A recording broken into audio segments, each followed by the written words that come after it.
Hey guys, welcome back to Best Practice TV. My next guest on Talking Business is someone that I'm a huge fan of. I buy his merchandise. This is his side hustle, which is really exciting, and I'll talk about that in a second. This guy is a hustling entrepreneur. He is side by side with one of the most creative entrepreneurs on the planet, probably the guy that's known for entrepreneurship on the planet, Gary Vaynerchuk. This guy we're talking to today, the very handsome David Rock, is Executive Creative Director for Team Gary Vee. I have been following David's work since the Gary Vee YouTube channel had 24,000 subscribers. He's producer, director, videographer, counselor, driver, Uber partner for Gary Vaynerchuk. I wish. Oh my God. He's the founder of New York-based luxury fashion brand Made By, and I'm repping Made By today. This is one of my favorite t-shirts. It's not quite cold enough yet for my favorite hoodie by the same brand. He's helped Gary Vaynerchuk grow his two YouTube channels, but lots of other YouTube channels, from when I started following 24,000 subscribers to 4.482 million subscribers. He's assisted in creating the content and the creative for Gary Vaynerchuk's Instagram account and a number of Instagram accounts to a total of 10.2 million followers. He's helped assist, and he's been on the journey from Musical.ly to TikTok, to a TikTok account that's now got 13.3 million followers. He's helped build a LinkedIn account for Gary Vaynerchuk and create the content for that and be part of the creative team that's nearly at 5 million followers. He's grown his own Instagram account to 150,000 followers, his LinkedIn account at 14,000 followers. He's responsible for the ideas, the outward-looking observation, the trends analysis, the pattern recognition, the creating, the informing, the content strategy, the content structure on a minute-by-minute, day-by-day basis for Gary Vaynerchuk. He's involved in so many other brands through VaynerX and everything that's going on. I want to welcome you to this incredible person who is one of my biggest heroes, David Rock. Welcome to the show. I appreciate that, and honestly, my mom would be very pumped with that intro. Very sweet. I appreciate it.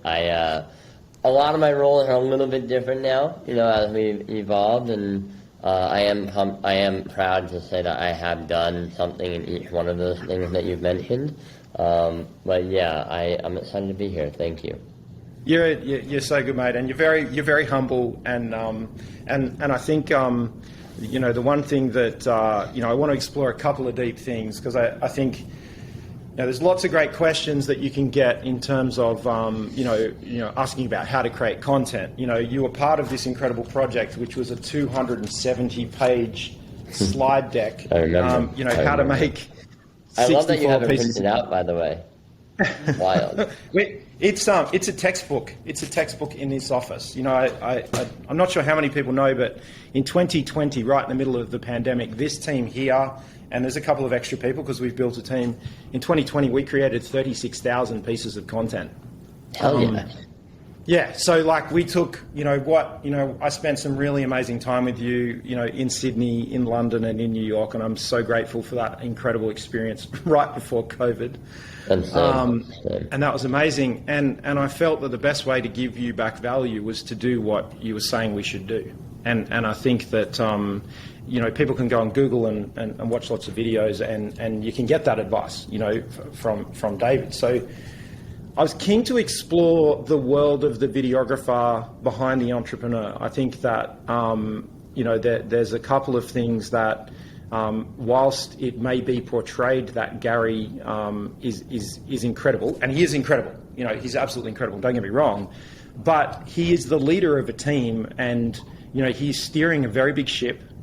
But that ship's got lots of people around the outside looking out at what's happening in the ocean and looking at the engines and the radar and all those kinds of things, and the port that you're going to. From your perspective, what's the biggest challenge as someone who is trying to document what's going on? What's the biggest challenge in working with an entrepreneur like Gary? It's funny, it's fortunate. Working with Gary, he's a talent too. He's not just an entrepreneur. As a freelancer before I worked with Gary, I'm now with Gary almost 7.5, 8 years.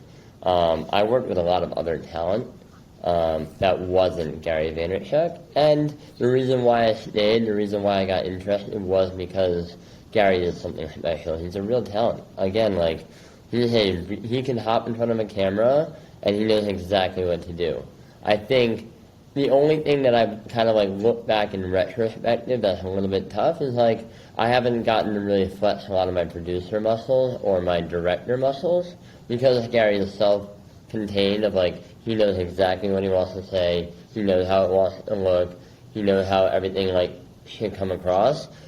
A lot of my stuff is purely just capturing and then trying to edit that into something that is viewable and watchable, which often tends to be easy because Gary knows how to articulate in sound bites and he's very well spoken. And so I would say I just haven't really gotten to flex a lot of my creative muscles, but I will say that the most challenging thing working with an entrepreneur like Gary is by the time, and you can talk to Andy or anyone on our team through the last 7.5, 8 years, was anytime that we had gotten some sort of system or formula to like what we had to do, it was the time we just knew that it was inevitable. Like the next day or 4 hours before we got really used to it, Gary would break it completely all over and be like, now you got to focus on this only. And I think in the moment it was challenging, but after you look back at it, it was our boot camp, it was our school, it was our education, it was how we became great video marketers and storytellers. And I think in the moment it was hard to shift continually our work process and what we focused on platform to platform and the amount of content. You know, I would do the Ask Gary Vee show, and then it would take me like 3 days to like edit that, get all the micro content. But in the heat of Ask Gary Vee, it took me 3 hours, right? Yeah. Like just getting faster, and with me wanting it to look good, and then pulling at those two opposite directions is kind of where I think Gary's brand thrived, because I think he had my energy of like, I want to make it look cool, aka the short films, the DailyVees, and then he had his energy, which was like, I need as much volume of content out as possible. Yeah. So then we just had to figure that balance out, you know? Yeah, I think I'd like to just explore that concept of short films for a moment, and just for the purposes of the audience who may not have met you before. Or know what Gary is. That's right. So and I'm going to use a prop for this. Can you tell us how this came to fruition? Yeah, it's an iconic shoe. The first case of a shoe. Listen, I was a freelancer for quite a few years in New York. Again, worked with a bunch of like clients, was doing my own thing. My buddy and I started a podcast called the Launching Creative Podcast, where we help educate young creatives on how to charge more money, how to, do your taxes. We would interview entrepreneurs and business people. At the time, I think we had like 20 or 30 podcasts done, and my buddy was like, hey, there's this guy talking at Columbia University. There's a free talk. I'm broke at the time. Let's go. So we go, and, this guy rolls out. He's in sneakers, jeans, ball cap, just got off of London Red Eye, and it's Gary Vaynerchuk. And, that from that moment on, I kind of was like enamored by him. Like most people who watch Gary on stage, he's a prolific speaker. So that night I went home, watched every video I possibly could. I didn't realize there was all the Wine Library video content. Basically, he had like a bunch of keynotes and like cell phone videos. And I was like, hey, you know what? Why don't I take this opportunity? I'd done a ton of free work. I'd done a ton of pro bono work. Why don't I knew he was big in the marketing world. I was like, why don't I just take this opportunity and make a free video to maybe, and I know I can make it cooler. I do like more cinematic stuff, so let me capture something and tell a story. I reached out to him. I emailed him. There was no response. Classic offering work for free. Even right now, I have like DMs in my inbox of like, hey, I want to do stuff for you for free. It's just the not right moment, or just there's no like real position or need. I think over the process of time, like 2 or 3 months, I had done my most ever freelancing gig. I had made the most money ever. It was pouring rain in the city. I'm ghetto. I take my camera, my lighting, my tripod, all on my back. I'm like hunchback in Notre Dame walking through New York, get into the subway, do my job, and then I'm like, fuck this. I can't do that again. So again, I had like never taken a taxi. I think maybe once my ex-girlfriend's aunt from like a Broadway show that she had taken me to, I was in a taxi with her there. But then I grabbed a taxi, classic, put your hand up, pouring rain, put my stuff in the car. At the time, Twitter was pretty big for Gary, so I was on Twitter scrolling. I saw how he was like, hey, I'm trying out this app called Kick. It's like a chatting app. It's almost like if Gary said, hey, I'm trying out TikTok, or I'm trying out Quora, or whatever the fucking thing he like cares about in the moment. So I downloaded it right away, made a username, and sent him a 1-minute video of a short film I made. And I said, hey, I can do something like this for you for free. Next time you're in New York, let me know. He immediately responded. What's so funny about that whole story is, A, if I had not taken the cab or had not done like a really big expensive job and it wasn't raining, I would have just taken the subway. And there was no cell phone service back in the day in the subways. Now you can get a little bit of subway service in between the stops. There is nothing. So I would have never been able to download the app, never been able to send a message in that moment. And then, yeah, he said, hey, do you want to come follow me around for a day and make this video? I show up, like 2 weeks later, follow him around for a day. I'm looking back at the footage and I'm like, fuck. He didn't want to wear a mic. He didn't care about lighting. He didn't care about anything. He was like, yo, you film something, let's make it. So I'm sitting in the editing bay at like 3 a.m. on like the third night I'm banging my head against this video. And the way that Gary writes articles is he records audio. Gary was writing an article called How I Do Business Between the Clouds and the Dirt. And that's kind of what I used as the narrative for my short film, which then became a short film called Clouds and Dirt. And it was really like my first stab at like this type of editing, like taking like business, vlogging content, motivational stuff and putting it kind of together. A month later, throughout the like weeks, he had been like tweeting it out to everybody. I have an Excel sheet of everybody that he tweeted it out to. I reached out to like 5 of them. I got like 4 jobs off of it. Was like about to go and work on all these productions, and then a month later, I'm in the middle of a 72-hour film festival where I'm like, you got to get a concept, write, film, edit, and get it all done in 72 hours. Now that would be a piece of cake. But back in the day, that was harder for me. I'm like hour 50 right now. It's like hour 50, my email goes ding, ding, ding, and it's Gary. He's like, hey, you want to work for me? And I kind of took the leap of faith and decided to commit my life, soul, and all my creative juice to Gary, you know?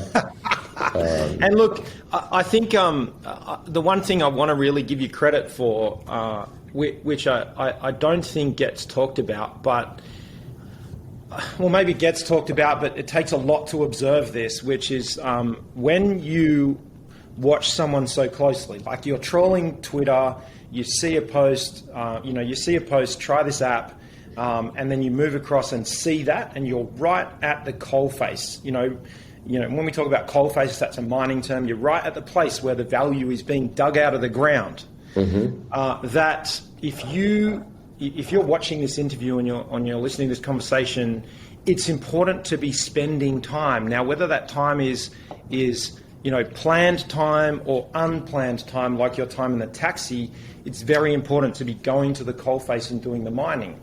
And so I've built, the last 7-8 years that, I saw the Clouds and Dirt video probably, as soon as you could kind of publicly consume it, because it wasn't tweeted out July to me. 2014 or something like that. Yeah. So, yep. that was probably, it was in the first 100 videos that I watched, and content I consumed, that your team was, starting to produce.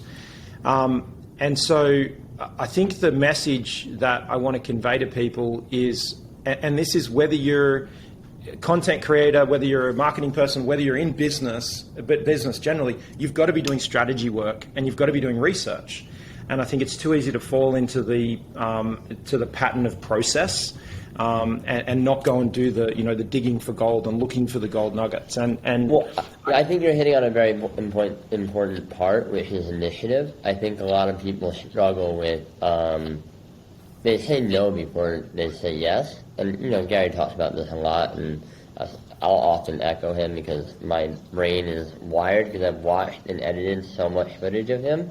But a lot of people do say no before they say yes. And I talk about this with my parents, my close friends, my girlfriend, co-workers. A lot of times people are like, oh, but they won't ever do that. And then I'm like, yo, you should actually just go ask. Let them say no. Let the other people say no.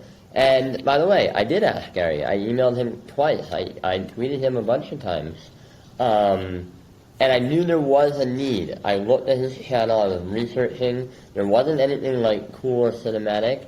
Like now, you can go watch a bunch of videos that we put out. It would be very hard to fill that need or gap. But if someone right now came to us and said, hey, I make short films for TikTok, and they were good, and they took a bunch of like Gary footage and made stuff, I would hire them right now on the spot because it's actually what we need. Or they built up a Discord that had a bunch of followers and they knew how to Discord manage, we're hiring. I think a lot of people try to force themselves into situations where there is no need, or they don't do what you said, which is like make the position, take the opportunity, pitch your pitch. I think that's where a lot of people get caught up because they say no. And yeah. I'm often in the yes business, and I think, Gary is, you are, a lot of successful people are in yes. I think where people are like, yeah, but it's important to say no. It's important to say no when it takes up your time and it's unnecessary uses of your time. I think there's a very big difference. And then also, like, let's rewind a little bit.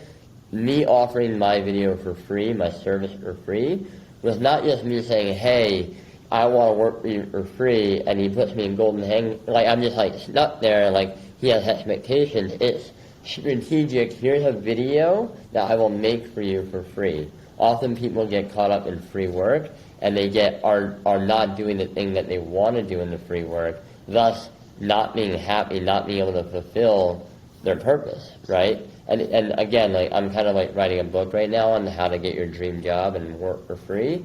And I think the one thing that people don't realize also when you work for free is you're in full control. Yeah. You make the terms. You decide how much time you can allocate. You have a job that you need to go do? Cool. You can work after hours on this or before or in between your lunch break or figure out other hours in your day to work on it, but you're ultimately in control when you're offering your services, time, or product for free. Yeah, and I think there's a couple of things, just to add some value to that message, which is to practice your craft. So I think that a lot of people... Oh my God, the amount of videos I've done for free before Gary, and by the way, I would do it right now in order just to get the opportunity I wanted versus just hoping for some random thing to happen. Yeah, 100%. Yeah, so I think that's where, I do want to explore two things here. One part of the conversation is this working for free concept, and I want to go behind the curtain just on that for a few people. And I think the key point here, by the way, there was a gold nugget that just floated down the river a minute ago. If you're watching this video and you want to work with these guys, they just said what they want. I tell people all the time, by the way, if one kid right now is hungry and wants to really be on our team, edit an incredible short film of Gary Vaynerchuk and send it to me. If it's really good, I will fucking hire you. And if it's not for Gary, if it's for other people or other people in our organization, I am always hiring. People don't understand that, like, literally, this is a job opportunity. Take it. We're hiring all the time. It's funny. I was talking to I was on vacation in Hawaii. Thank God, blessings. I got a nice vacation this year. But the woman I was staying with, our host, she had like a little get together and gathering, and it was funny. It was like all older people who had kids and like my parents. And I was like, hey. Like, she was like, hey, like, my son's in Discord all the time. I don't think he'll ever get a job. Like I'm bothered with him. And all I was telling her was like, I am hiring Discord people left and right now. Yeah. You don't know where the world is going. The world is going to more creatives, more Discord managers, more social first people, and there's so much opportunity in that, and too many parents are pushing their kids out of that. Like, go learn how to fucking market in, like, a college, and they're not teaching the right things in marketing in colleges. Yeah. So let's just quickly talk about this, like, you know, how we implement, you know, working for free. You know, in terms of actually doing free work, when you're broke or when you've kind of got, you know, expenses that you need to manage, how does that play out? Obviously, you're blending it around the other work. How do you, you know, for somebody who's, say, you know, 20, 21, 19, 20, 21, maybe they've finished college, they've got some, you know, massive college bills to pay, or university, you know, in your head, how does that play out? What's your advice to somebody who's kind of 19, 20 years old to make that work? Listen, like, I got lucky. I wanted to go to film school. I couldn't afford it. My family couldn't afford it. It was like $100,000 a year. Like, there's no shot I want to get into a loan. So before you even think about going to college, I would ask yourself, what is it you actually want to do? Look at the job landscape before you go into that college debt, because I think that's something to be mindful of. Number two is, cool, you have college debt. I would say, don't do anything. Don't do anything. Like, I ate pasta and bread and, like, basic nothing, like fast food, for 5, 6, 7 years. And I know it's not healthy, but I had to grind and figure it out. You can do it in a more healthy way. Eat fruit, salad, and it's still not cost as much. But I didn't go out. I didn't go to movies. I didn't go to shows. I didn't do anything. Even my girlfriend at the time, my ex now, she would have told you, like, we did nothing. We saved money. We worked. We enjoyed our own company. We went for walks and shit, but, like, that is not doing stuff.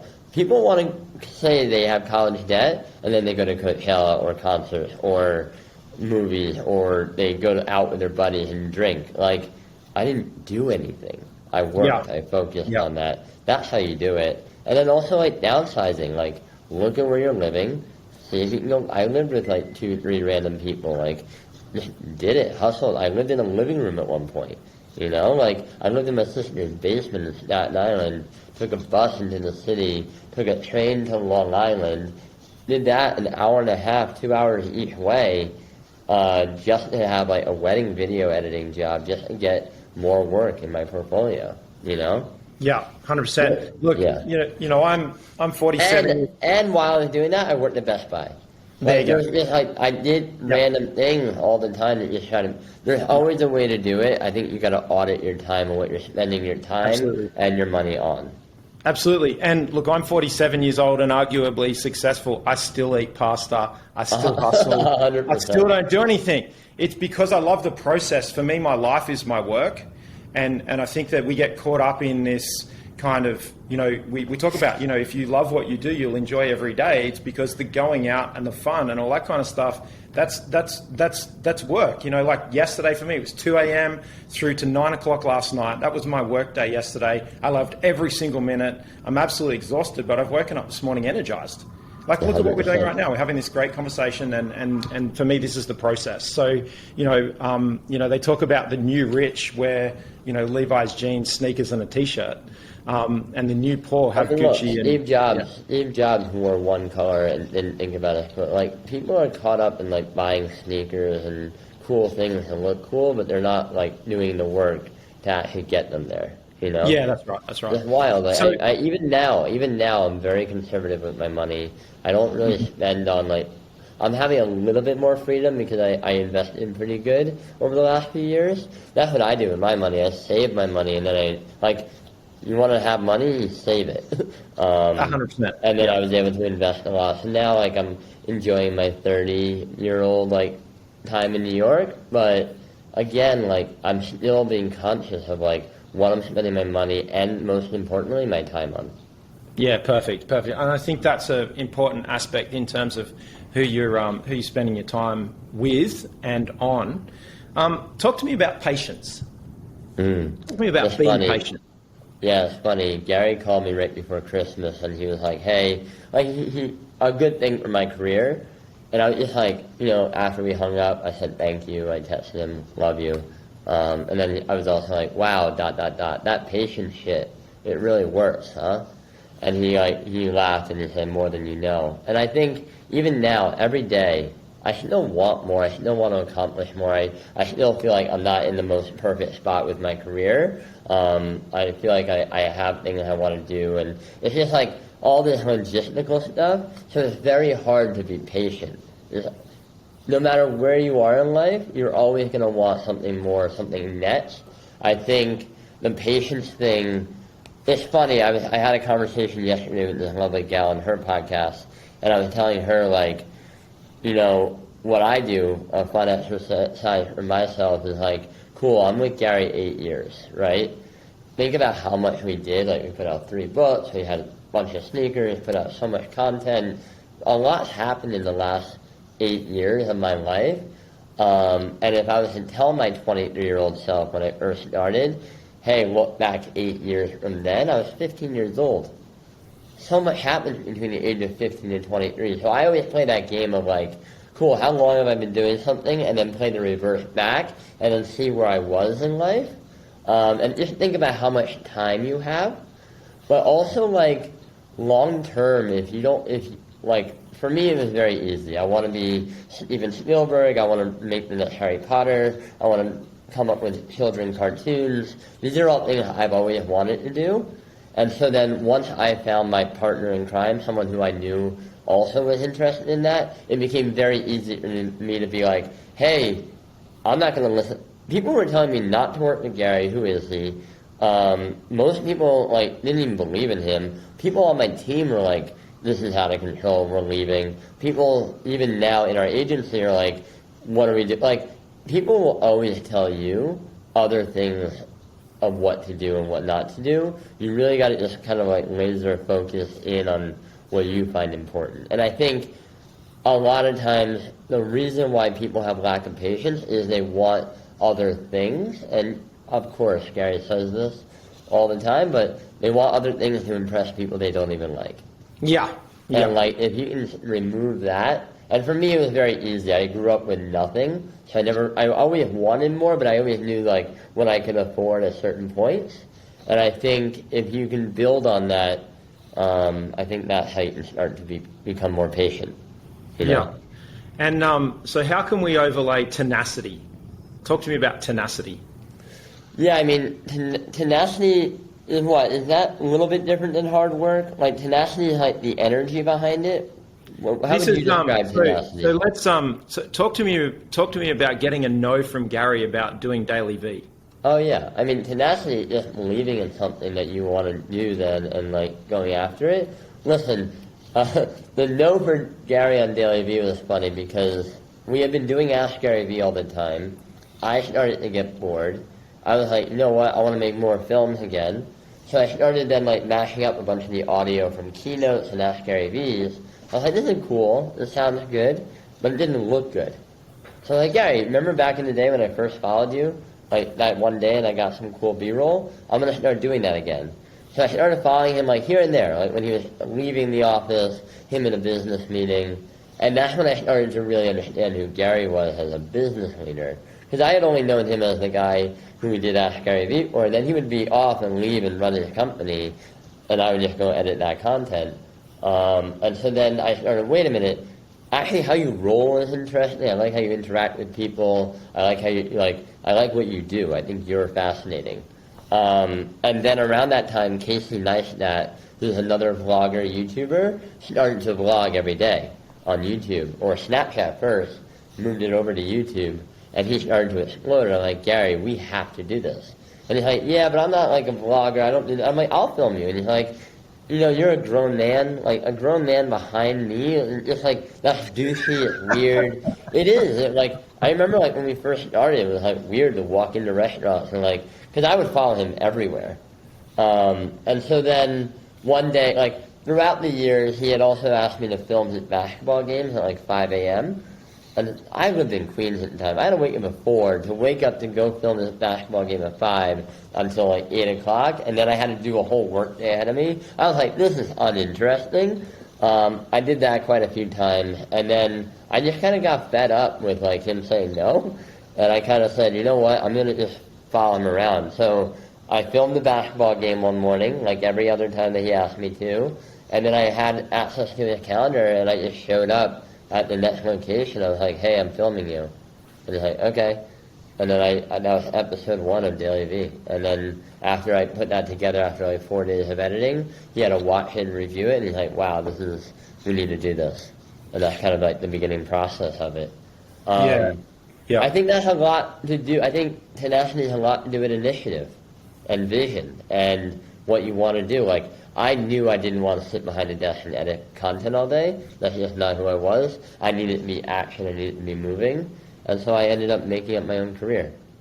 Yeah, that's awesome. And look, I think the lesson, this is coming from me as an entrepreneur and D-Rock as a videographer, is less, and I'm going to use a big word, pontification, less talking about it and execute.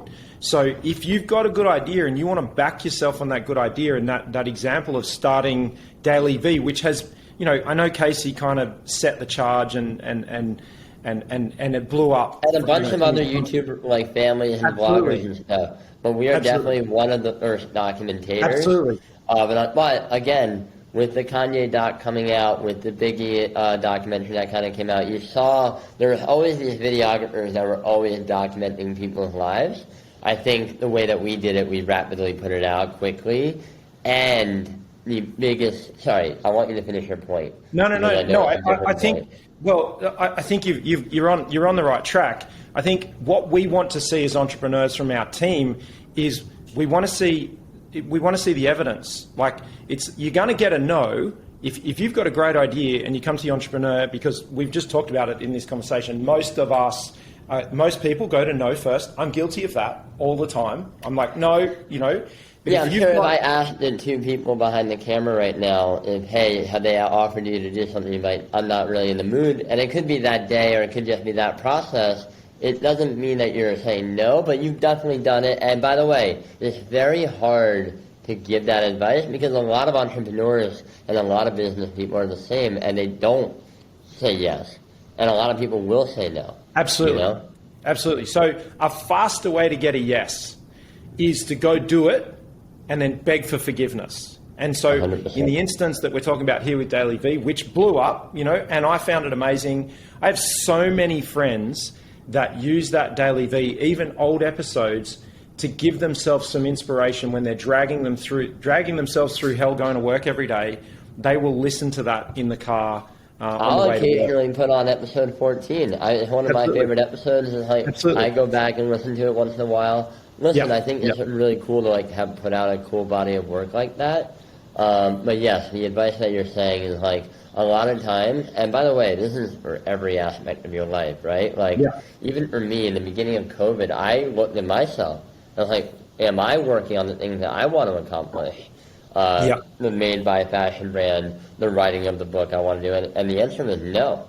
I had read a few books like Essentialism by Greg McKeown and Atomic Habits. I don't know who the author was there, but those 2 things really shifted my focus on prioritizing myself, making micro habits to accomplish the bigger things I do want to accomplish. Mm-hmm.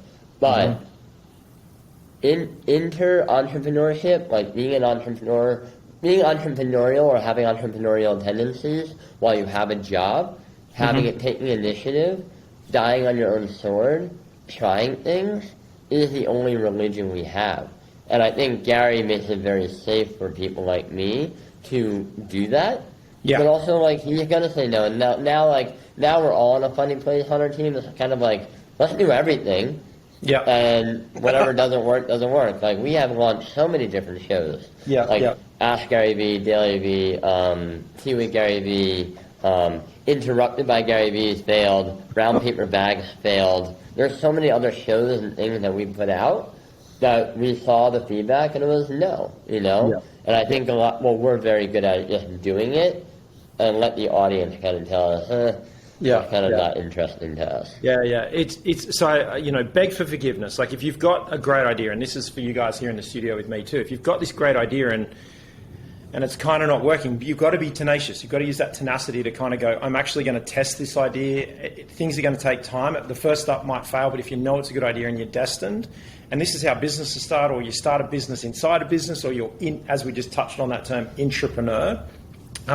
This is a really good example. You know, I'm as an entrepreneur and a business operator, and I know I less identify with entrepreneur myself. I'm entrepreneurial, but I operate a business, and it's a group, and there's companies, and we start companies and we grow them. And I'm committing to them. I don't know, in my head, and this is just something. It's a mindset thing I have an issue with, is that if I call myself an entrepreneur, then I might fail. But if I call myself a business operator, it's going to succeed, and I'm just going to stick at it. I'm going to make the right decision. Like I'm not just kind of, this may be. I'm like committed it's going to work, because I'm bringing people on the journey. I'm people's, their efforts, their desire, their late nights, all that kind of stuff. So if I'm going to commit to something, it's got to succeed, because I don't want to do unnecessary damage to anybody. I also think on that point, it's funny. I think too many people overthink titles. Even though you introduced me as like creative director for Team Gary Vee, even now I'm like, that doesn't even sound like me, because that's not who I am right now. No, but like it wasn't until October of 2020, October of 2020, that Gary was like, hey, I think we need to change your job title. Because I was video editor for Team Gary for 7 years. And honestly, I didn't care, because I knew exactly what I was doing. And I think a lot of people, whether you want to call yourself an entrepreneur or a video or creative director or video, I think titles, you just get caught up and you get stuck.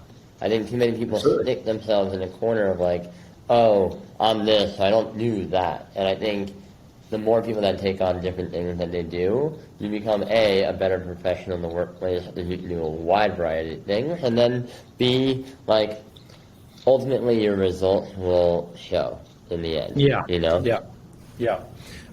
I'm really conscious of your time. I want to just dig down into some dirt for a minute. We got clouds and dirt. I think it's a good theme for this conversation.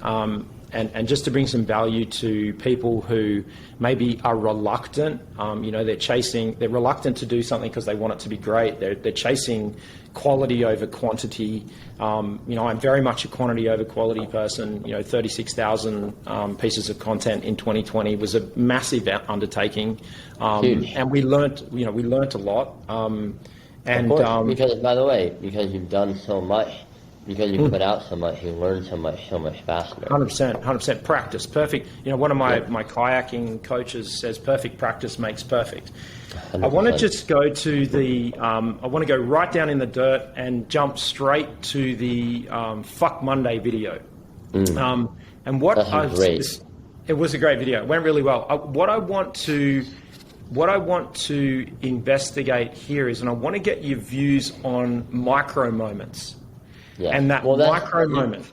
Mm-hmm. I was going to go back to it before. Remember, I was like, hey, finish your statement. The Monday morning video was before I started vlogging the DailyVee. It was before we started capturing all this content. Gary kind of texted me on a Sunday. He was like all amped. I think he was on wine. Because he was like really texting me, like, yo, I need you to show up like bright and early, 6:30, 7 in front of my apartment building. And so I did. And we made this video. It was the Monday morning, fuck you Monday morning. And it was the first like rant that Gary had ever done off the Ask Gary Vee show. Gary had worked 10 years on his Facebook page to kind of grow it to a base of like 500,000 at that point. When we put that Monday morning video, which we got out probably I think in 2 or 3 hours after we filmed it, like immediately put it up. Within the week, it doubled his Facebook page to 1 million fans. I think that's when we were kind of like, okay, micro virality, like this is good, this is great. And then we moved on. I think we might have like tried to replicate it once with something else and it didn't really like work the same way. I think, the USC college talk. There was a talk that Gary gave to USC that was like super, like really well done. Me and Andy had we were like making so many different titles for that video. And by the way, just like another anecdote, me and Andy had come up with 8 different edits, 10 different copies for the USC video on Facebook. and the ads were taking, I think, like, it would take like 40 cents to watch like the first 10 seconds. And then Gary was like, let me see this. He comes over and changes the copy to like watch the first 15 seconds in this video and try not watching the rest. It went down to a penny to watch the rest of the 45-minute videos. So copy and title, that's all something else, but it really does matter. But what ended up happening was DailyVee started happening. We started filming and documenting a ton of Gary's life. And there was an interview that Gary had done with this guy named Charlemagne the God, and I don't remember Andrew Schultz. It was a podcast called the Brilliant Idiots Podcast, and there was just this moment where I heard Gary, in the same type of passion, tell a quick story about Prince sweeping the floors as a janitor in order to get recording time in the studio. That video, I was like, you know what, this is good. I cut that moment out, we put it on Facebook, and again, went bonkers shit crazy, and that's when me, Andy, and Gary all kind of looked at each other and were like, we need to do clips. That was the purpose of the DailyVee. Yes, the DailyVee was cool to document the journey, but how we were going to grow Gary's social presence were these micro clips that you could watch in Facebook. Yeah. Instagram wasn't even a thing at this point. So like it was a real, and that's just where we started. Wait a minute, we got to start we're documenting for the clips, and so like then we had to start taking better notes of what we were filming, and ever since then we're just clip heavy. Yeah. So I want to let's go in the clouds for a minute, because I really want to end on this, because I think it's important, and anyone that's followed this conversation this far, this is where the golden value is, and really this is a question for you, because I've been around a little while. I started working when I was 15 years old. Me too. And so we're the same in that way, I guess. Talk to me now. And I didn't really want to lead this conversation too far into the weeds, on the dirt, on NFTs, metaverse, all that kind of stuff. I want your opinion now that you've done 8 years with Gary in the team, and you've been kind of you've been in I'm going to say in an observation tower.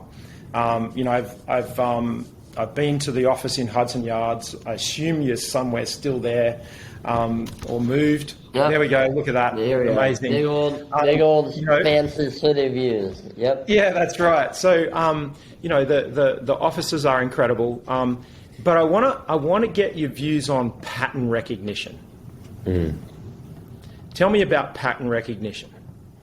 Listen. Anybody who's heard over the last 3 years Gary scream about TikTok is what I heard about Gary scream about IGTV, is what I heard Gary scream about Facebook video. And I kind of, NFTs are a little bit different. I think NFTs and blockchain and crypto is just another entire internet. And I wasn't with Gary when he talked about the internet, but I'm assuming it felt a lot like this, which is, hey, this is real, pay attention to it. And Gary is not saying launch your own project. Gary is saying spend 55 hours of homework and really learn, really understand, have a concept of what it is, and just start trying to apply it in your work and in your whoever you're talking to, whatever you can figure out for yourself. And I think that's kind of what he's done in micro levels with TikTok and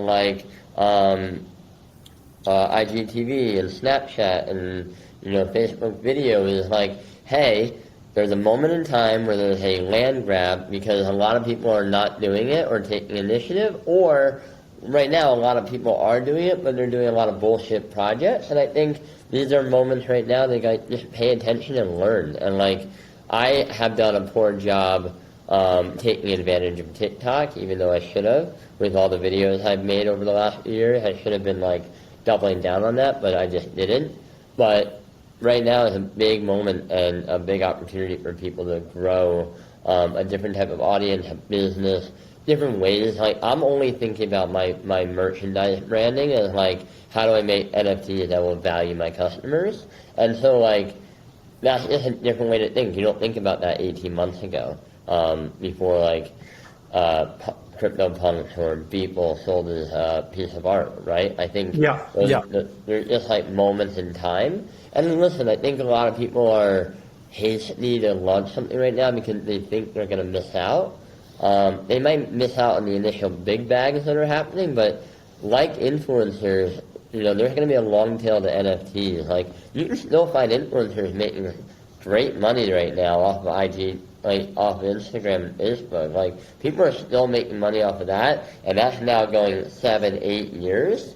So I think in 7-8 years, we're still going to see massive opportunity for people to make money. I think people are just a little greedy right now in the gold rush of NFTs and crypto. But that's what I would say is like what I've observed is like there's always going to be these moments of time of like where it is better to take advantage of it in the beginning, or at least learn and like have a lot of conversation while there's a lot of excitement around it. Yeah, look, I think it's important. I want to encourage people to do what you're doing, which is like 7 or 8 years to get a good grounding so that you stay in the one spot. Then you can see patterns, you can see waves, you can see trends come past. We literally used terms that are hundreds of years old just then. We used gold rush. We literally use that. That's the thing. And so with NFTs right now, it is literally somebody found a gold nugget, they made great money, then they said, come here and get it. And then they set up a shop and they sold shovels, right? Mm-hmm. They didn't make any money out of gold mining. And we talk, in the consulting area, we talk about, are you mining for gold or are you selling shovels? And so right now, selling shovels in the NFT space, but it took, in my pattern recognition, it took 30 years for unicorns in the internet space to exist. The Facebooks, the Canvas, those kind. It took 30 years. So it's NFTs and Web 3.0, blockchain, metaverse. It's going to take 30 years. It might happen a little bit faster, but I've never seen it happen faster. So it might, but if I'm betting, I'm going to say it's 30. And so I'm going to say the companies starting in the NFT blockchain space 20 years from now are going to be ideas 15 years from now. The companies that start 20 years from now are going to be the ones that will be the hundreds of trillions of dollars, because that'll be the next market cycle. So I think it's important, to talk about pattern recognition and I think that's important, and just something from like a fun micro pattern thing that I've learned that I think is underrated about Gary, or is like something that I value in my personal life and finances, has been this concept of right now Gary's talking about buying and selling NFTs, and if you look at a lot of NFTs, they're hundreds of dollars, thousands, tens of thousands of dollars. Very hard, very unachievable. But if you've been following the journey of Gary, we talked about garage selling if you have nothing, and we taught people how to make money while they have nothing. Buy, flip, buy, flip, buy, flip. Then we taught people how to buy and sell sports cards. And that thing also, hey, if you made money off of garage selling, or you have a little bit of savings, buy, flip, buy, flip, buy, flip. And then when the moment came to NFTs, myself personally, because I listened to Gary with the sports cards and the buying and the flipping, got me into a place financially where I was able to invest in NFTs.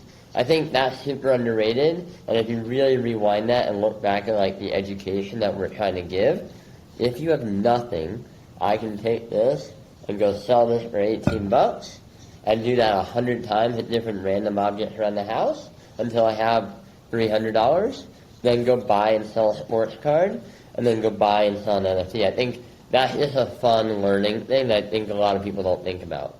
Absolutely. That's just another pattern recognition thing, too. It's Gary's really trying to bring everyone along with him, and if you're lucky enough to pay attention and work on that stuff, you're in a good place. Great point for everybody there is, my 11-year-old son, Harley, sold a boat anchor yesterday on Facebook Marketplace for $15. Now, to get $15 normally, we have a plastic bottle recycling system here in Australia where you can get 10 cents for every, single-use plastic bottle or glass. So he says to me, Dad, to get that $15, I would have had to collect 150 bottles and go to the cash machine and put the bottles in and get the thing, and then go to the supermarket, the grocery store, and swap, to get the cash.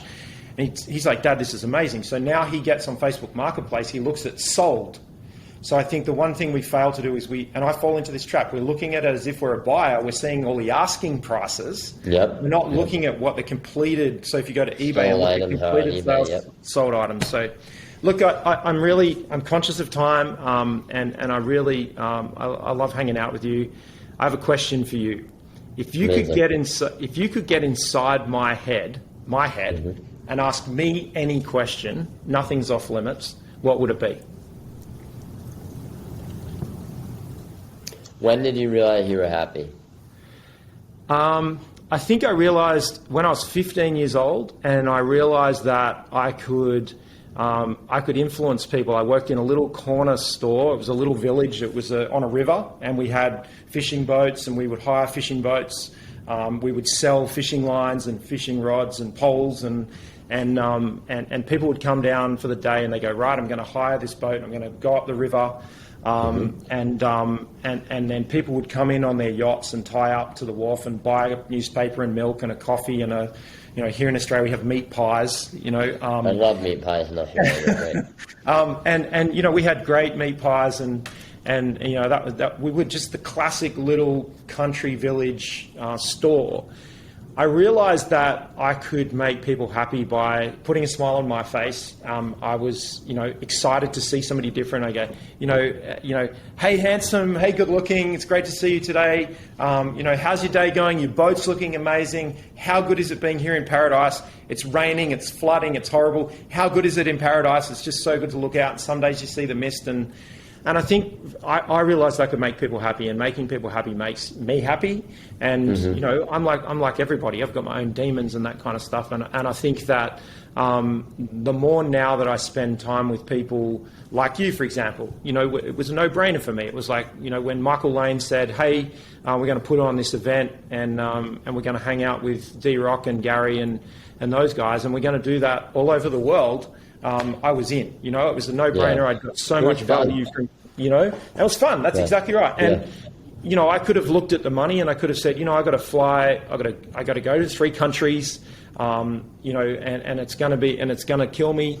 But I think from my perspective, it was a lot of fun, and I value that more than, say, hiring a massive yacht and taking photos for Instagram. I think that, the richness and the amazing pureness of life comes from me, from relationships with people and the people that I hang out with. And I really value other people that have hard work, and I really like the interesting things that people are doing. I'm a curious person.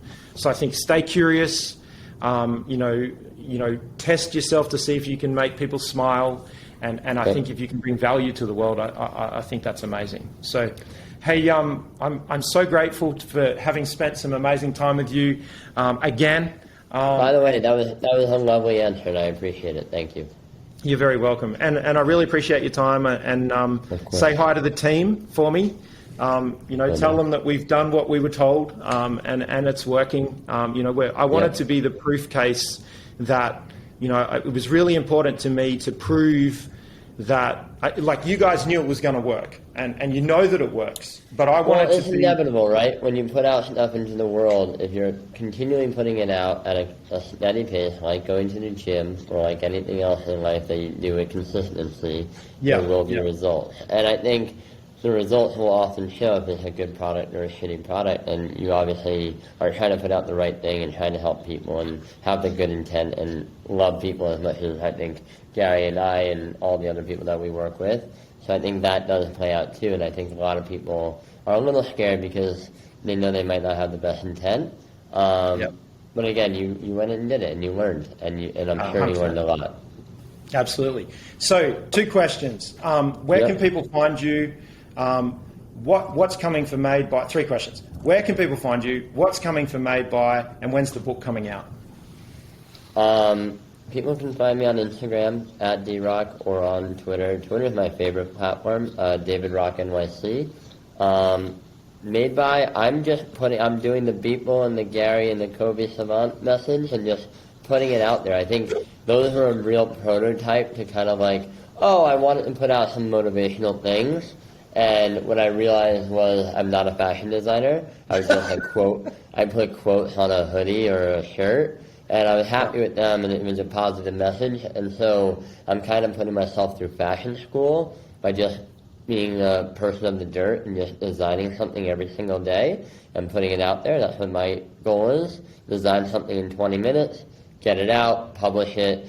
And now, currently, as we talk today, I'm literally talking to my sample designer tomorrow. I'm going to get a few samples made, see what I like, see what I get fitted, learn, see what people want to try on, and hopefully build one of the biggest streetwear brands, fashion, luxury brands of our generation.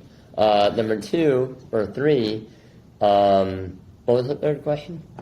Third question is when's the book coming out? I'm so excited. Yeah, so last week talked to a publicist, talking to people, trying to figure out, I was going to write the book first. I think I'm going to stick with trying to sell it into a publishing house and then write it after that. But working title, How to Get Your Dream Job. And the premise is all about working for free, initiative, tenacity, putting yourself out there. Once you get the opportunity, what do you do with the opportunity? I think that's something else. The Gary Vee to DailyVee example, I think, the continual evolution of yourself within your own job or industry that you get. And I think I'm excited about it. I think I'm writing it more for the younger TikTok creator generation, for the 2 young dudes behind your camera right now, because I think a lot of them are about to walk into a world where you're not going to really need full-time jobs. A lot of people are not going to take full-time jobs. You're going to go make 80 grand a year doing this, 20 grand a year doing this, have a small NFT project that will also help fund. Like, there's so many more options now that our youth have. So with that, who do you like try to offer your work to? Why? What are the tools to get there? And that's kind of like where I'm going with it.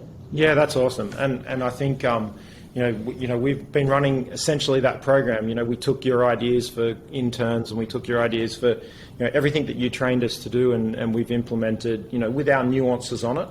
And I think that's I think it is successful. So if best practice and what we're doing here with KobeSummit.com is the case study, I think it's I think that's good in a very remote corner of the world here in Sydney, Australia. So. Hey, listen. Like what's so cool about wherever you are right now is like, cool. Look at us right now, and it's funny. Like right before COVID, I would have never done a video call. Like most people wouldn't have. Too many people limit themselves on their location. I think, if anything, we've learned over the last 2 years, a lot of things can be done globally, wherever you are. Whether you're sitting in Australia, New York, some random town in fucking Idaho, or Tenacity, I think there's so much opportunity you have within your own cell phones and laptops and the internet. And which is why, like, if you even think about me and my brand, what I've done, what I've tried to show a lot of people is you can build a brand, work your dick off for somebody else, and my stuff is all made on my phone because I didn't want to, like, spend too much time on myself because I wanted to show, oh, I can help build Gary and still do this. So that was my own personal flavor. And I think a lot of people should think about that if they are going into an organization or working for somebody. If you're the other person, your job is to make that person look good or do a very, very good and above the top job. But it doesn't have to stop you from doing your personal thing. Just be mindful of how you're positioning yourself. Whatever Gary needed first, it was always done. My own stuff came later, and I think too many people, when they get the opportunity, it happened in our own team, they would come in, think, oh wait, I want to be an influencer, and then spend most of their time on them, didn't do the work, bad look overall, and I just think a lot more people need to learn how to navigate that. Yeah, that's awesome. Look, I'm so conscious of your time, and I'm so grateful for hanging out, and I hope we can do it again soon. It's been hopefully 2 years. In person. Absolutely, Yeah, absolutely. So it's on my bucket list to get back across as soon as I can. I hope to see you guys here, and it's always amazing. I love Australia, so it's on my bucket list to get back there sometime. Yeah, and I'm going to give you guys a much better tour when you come out next time. I think we try too hard to fit too much in, but I'm going to show you the back streets when you guys get here next time. So I like dirt down, dirty back. Absolutely. So it's awesome. So the amazing David Rock has done such an incredible job. He's influenced the internet. He's influenced us here at Best Practice. He's putting so much love out into the world. I want you to go check out @MadeBy David Rock or D-Rock on Instagram. I love you, man. I really appreciate everything you've done for us. Love you and, back. I hope to see you soon.